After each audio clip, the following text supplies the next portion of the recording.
আমার জীবনের একটা মজার ঘটনা ঘটেছিল আপনার যখন আমার দাঁতে ক্যাভিটি হয়েছিল এবং একটা ক্যাপ পরাতে গিয়েছিলাম একটা ডেন্টিস্টের কাছে। তো ডেন্টিস্টটা ছিল আমাদের এখানেরই উত্তরার একটা বড় ডেন্টিস্ট। তো সেখানে গিয়েছিলাম, যাওয়ার পর দেখলাম অনেকটা ভালোই। তো আমি তাকে রিসার্চ করে গিয়েছিলাম, কেননা উত্তরায় তো অনেক ডেন্টিস্ট আছে। তো গুগলে সার্চ করার পর যার রেটিং ভালো এবং যাদের রিভিউসটা ভালো ছিল তাদের মধ্যে থেকে চুজ করে ওনাকে সব থেকে ভালো পাইছিলাম, তো ওনার কাছে গেলাম।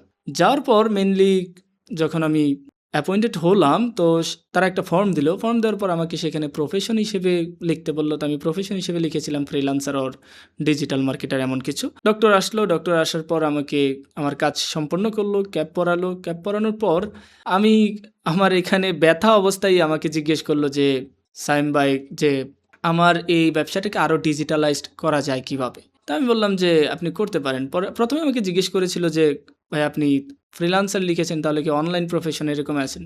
পরে বললাম জি, যে বলতেছে যে, তাহলে এটা আরও ডিজিটালাইজড করার উপায়টা কি?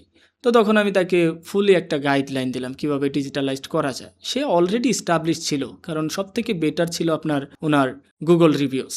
তো আমি ওনাকে সবকিছু ডিটেইলে বললাম যে এরকম ভিডিও করতে হবে, তারপর সোশ্যাল মিডিয়াতে আসতে হবে, অ্যাডভার্টাইজিং করলে, বেশি বেশি রিভিউজ শেয়ার করলে তাহলে কিন্তু একটা ভালো পজিশনে যাওয়া যায়।